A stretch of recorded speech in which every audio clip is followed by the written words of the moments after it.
Praise the lord. మన ప్రభును మన రక్షకుడైన యేసుక్రీస్తు వారి ఉన్నతమైన శ్రేష్టమైన ప్రేమ కలిగిన నామంలో మీ అందరికీ మా హృదయపూర్వక వందనములు. ఈ యొక్క ఆదరణ వాక్యము మీకు దీవెనకరంగా ఉందని నమ్ముతున్నాము. కనీసము ఈ వాక్యమును ఒక 10 మందికైనా షేర్ చేయగలరని దేవుని పేరట మనవి చేసుకుంటున్నాము. ఈరోజు దేవుని వాక్యము, గొర్రె కంటే మనుష్యుడెంతో శ్రేష్ఠుడు, కాబట్టి విశ్రాంతి దినమున మేలు చేయుట ధర్మమే అని చెప్పెను. మత్తయి సువార్త 12వ అధ్యాయము 12వ వచనము. Of how much more value is man than a sheep, so it is lawful to do good on the Sabbath. Gospel of Matthew chapter 12 verse 12. ఈ రోజుకు గాను దయగలిగిన దేవుడు మనకు అనుగ్రహించిన వాక్య భాగమును బట్టి ధ్యానించుకుందాము. ప్రభునందు ప్రియమైన సహోదరి సహోదరులారా, మేలు చేయుటయందు విసుగవద్దు అని వాక్యం సెలవిస్తుంది. మంచి పని చేయుటకు సమయమని అసమయమని ఏది కూడా లేదు. ఒక వ్యక్తి మనం చేస్తున్న పని ద్వారా, మన యొక్క మాటల ద్వారా, మన యొక్క విశ్వాసము ద్వారా మేలు పొందుకుంటున్నాడు అని మనకు తెలిసినప్పుడు దేని గురించి ఎవరిని గురించి ఆలోచించవద్దు. వారాల గురించి వజ్రాల గురించి పట్టించుకోవద్దు.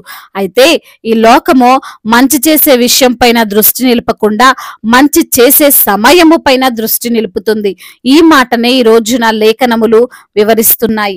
కొన్నిసార్లు మనుషులు ఎంత బుద్ధిహీనతతో ఉంటారంటే సమయాన్ని చూస్తారు, రోజును చూస్తారు, వాటిని లెక్కగడతారు, కానీ తోటి మనిషి ఆపదను గురించి పట్టించుకోరు.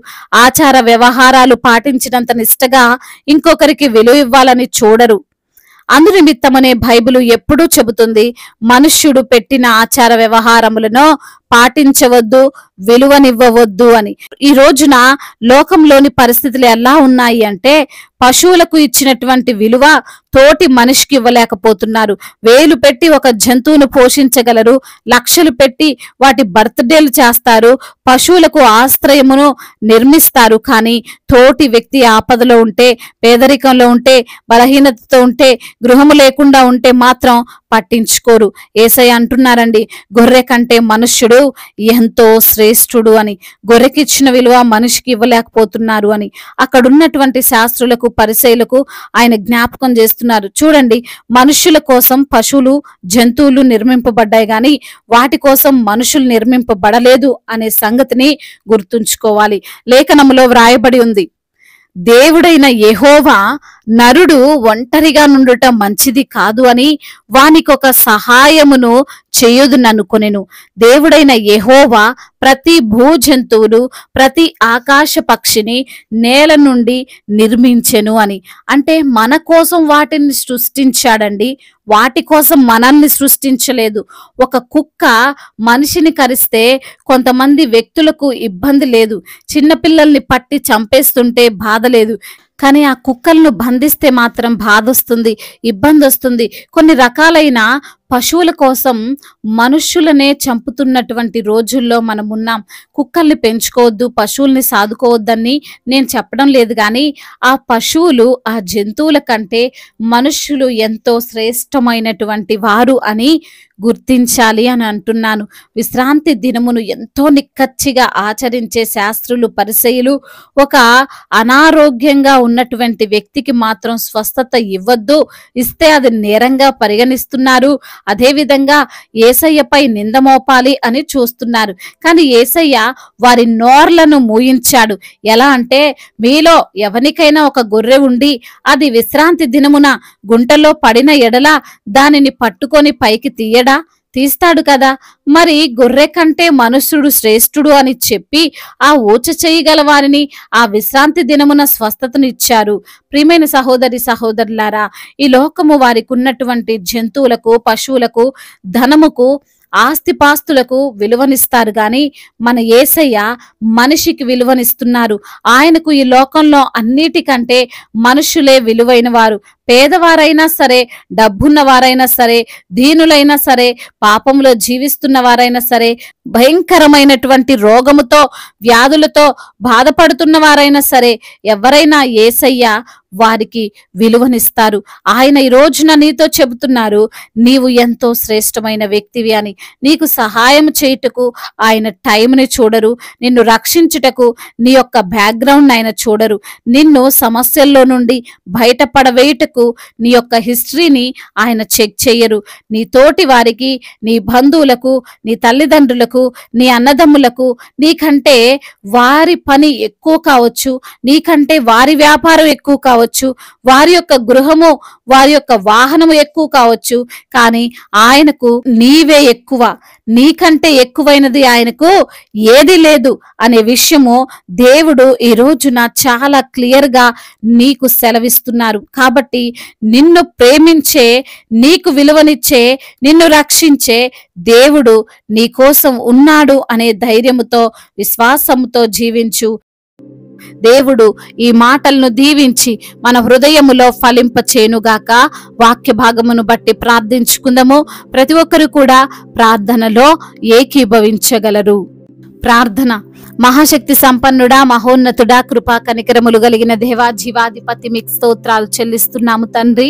అయా, మీకు మీ యొక్క దృష్టిలో మేము ఎంతో శ్రేష్టమైన వారమని, అయా మేము లేమిలో ఉన్నా, మేము అనారోగ్యముతో ఉన్నా, మేము ఏ పరిస్థితుల్లో ఉన్నా మమ్మల్ని విడిచిపెట్టని దేవుడో ప్రభా, అన్నిటికంటే ఎక్కువగా మమ్మల్ని ప్రేమిస్తున్న దేవుడవయ్యా, మీ ప్రాణం కంటే ఎక్కువగా మా కోసము తండ్రి మీరు పరితపించారు ప్రభా, మా కొరకు ప్రాణం పెట్టారని ఈ రోజున జ్ఞాపకం చేశారు తండ్రి. అందును బట్టి స్తోత్రాలయ్యా. ఎందరైతే బిడ్డలు వాక్యమును విని ప్రార్థనలో ఏకీభవిస్తున్నారో ప్రభా, ప్రతి బిడ్డను మీరు పేరు పేరున దీవించండి అయ్యా. వారికి ఉన్న సమస్యలు, వారికి ఉన్న అవసరతలు, వారికి ఉన్న అక్కర్లు అన్నిటినీ కూడా మీ యొక్క మహిమైశ్వర్యములో తీర్చమని బ్రతిమిలాడుకుంటున్నాము తండ్రి. అదేవిధంగా ఈ రోజున అనారోగ్యముతో ఉన్నటువంటి ప్రతి బిడ్డను మీరు తాకండి ప్రభా. వారికి ఉన్న అనారోగ్య సమస్యలన్నిటిలో నుండి వారికి విడుదలను అనుగ్రహించండి. సంపూర్ణ ఆరోగ్యమును, స్వస్థతను మీరు వారికి అనుగ్రహించమని వేడుకుంటున్నాం ప్రభా. అదేవిధంగా నా దేవా, ఎందరైతే బిడ్డలు అయా మరి తండ్రి రోగముతో మంచాన పడి ఉన్నారో వారిని లేవనెత్తండి. ఐసీలో ఉన్నారో ప్రభా, వారికి సంపూర్ణ విడుదల దయచేయండి. డిశ్చార్జ్ అయ్యి ఇంటికి వెళ్ళుటకు కృపను అనుగ్రహించండి తండ్రి. అప్పుల భారాల నుండి విడుదల దయచేయండి. ఆర్థిక సమస్యలను కొట్టివేయండి. కుటుంబ సమస్యలు, కుటుంబంలో కలహాలు, భార్యాభర్తల మధ్య విభేదాలు, అన్నదమ్ముల మధ్య విభేదాలు, ఆస్తి తగాదాలు, వీటన్నిటి నుంచి కూడా విడుదల దయచేయండి ప్రభా. ముఖ్యంగా నా తండ్రి అయా, బిడ్డలను మీరే సమాధానముతో నింపండి నా ప్రభా. అదేవిధంగా చిన్న బిడ్డలను కాచి కాపాడండి. వారికి తండ్రి మీ యొక్క కృపను తోడుగా ఉంచండి దేవా. యవన బిడ్డలను మీరు జ్ఞాపకం చేసుకోండి. యవన వయసులో మీ కాడిని మోసే కృపను దయచేయండి నా తండ్రి. అయ్యా అవును ప్రభా, బిడ్డలు ప్రభా మరి చెడు వ్యసనాలకు బానిసలు కాకుండా, చెడు అలవాట్లకు తండ్రి ఎడిక్ట్ కాకుండా ప్రభా మీరే సహాయం చేయండి తండ్రి. అదేవిధంగా నా తండ్రి ఉద్యోగ విషయంలో తండ్రి మీరు సహాయం చేయండి. మంచి ఉద్యోగము బిడ్డలకు వచ్చినట్లుగా కృప చూపించండి. వివాహాల విషయంలో కూడా తండ్రి మీకు సన్నిధిలో మొరపెడుతుండగా, వివాహం అన్ని విషయాల్లో ఘనమైనది అంటున్నారు ప్రభా. ఘనమైన కార్యాన్ని మీరు వారి పట్ల జరిగిస్తూ రమ్మని వేడుకుంటున్నాము తండ్రి. అయా మరి సొంత గృహము లేక ఉన్నారో వారికి సొంత గృహాన్ని దయచేయమని వేడుకుంటున్నాం తండ్రి. అదేవిధంగా ప్రయాణాల్లో ఉన్న ప్రతి బిడ్డకు మీరు తోడుగా ఉండండి. వారి యొక్క ప్రయాణము సుఖముగా, సౌఖ్యముగా, నెమ్మదిగా జరుగునట్లుగా కృప చూపించండి తండ్రి. అదేవిధంగా నా ప్రభా అయా, ఎందరైతే బిడ్డలు ఈ రోజున తండ్రి రక్షణ లేక ఉన్నారో వారికి రక్షణను, మారు మనసు లేక ఉన్నారో వారికి మారు మనసును దయచేయమని బ్రతిమిలాడుకుంటున్నాము తండ్రి. అదేవిధంగా నా ప్రభా గర్భఫలము లేక బాధపడుతున్నారు వారికి గర్భఫలాన్ని దయచేయమని బ్రతిమిలాడుకుంటున్నాం. గర్భిణీ స్త్రీలను మీరు దీవించండి. తల్లి బిడ్డలకు క్షేమాన్ని దయచేయమని తండ్రి. అదేవిధంగా ఇప్పుడే పుట్టిన చంటి బిడ్డలను కూడా మీరు జ్ఞాపకం చేసుకోండి ప్రభా. బిజినెస్ చేస్తున్న వారిని దీవించండి అయ్యా. నష్టంగా ఉన్నటువంటి ఆ యొక్క బిజినెస్ అంతటిని లాభకరంగా మార్చండి దేవా. దేశాన్ని, అధికారులను మీరు జ్ఞాపకం చేసుకోండి. మా భారతదేశాన్ని ప్రేమ కలిగిన దేశముగా, సఖ్యత కలిగినటువంటి దేశముగా, సమాధానము కలిగినటువంటి దేశముగా ఆశీర్వదించండి దేవా. అదేవిధంగా నా ప్రభువా మరి తండ్రి అయ్యా మరి అధికారులను తండ్రి మీ యొక్క సమయోచితమైనటువంటి జ్ఞానము చేత నింపండి దేవా. దైవజనులందరికీ మీరు తోడుగా ఉండండి తండ్రి. సువార్థికులను బలపరచండి అయ్యా. మిషనరీస్ ని మీరు దీవించండి నా ప్రభా. బిడ్డల యొక్క తండ్రి పరిచర్యలో ముందుకు వెళ్ళునట్లుగా కృప చూపించండి అయ్యా. ఇతర దేశాల్లో ఉంటున్న ప్రతి బిడ్డకు మీరు తోడై ఉండండి ప్రభా.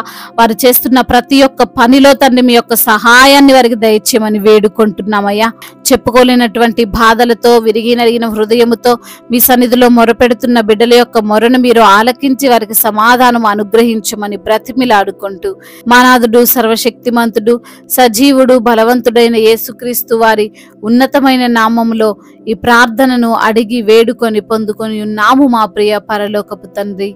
ఆమేన్. ఈ రోజు పెళ్లి రోజు మరియు పుట్టినరోజు జరుపుకున్న వారందరినీ దేవుడు దీవించి సకల మేలులతో సకల ఆశీర్వాదములతో కృపాక్షేమములతో శాంతి సమాధానముతో మెండైన దీవెనలతో దేవుడు మిమ్మల్ని నింపునుగాక.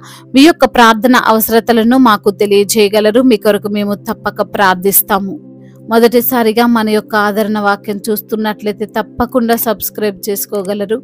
ఈ వాక్యం మీకు ఆశీర్వాదకరంగా ఉండినట్లయితే అనేకులకు కూడా ఈ వాక్యాన్ని పంపి మీరు కూడా దేవుని యొక్క రాజ్య సువార్తలో పాలిభాగస్తులు కావాలని దేవుని పేరిట మనవి చేసుకుంటున్నాను. May God bless you all. దేవుడు మిమ్మల్ని దీవించి బలపరిచి స్థిరపరచునుగాక.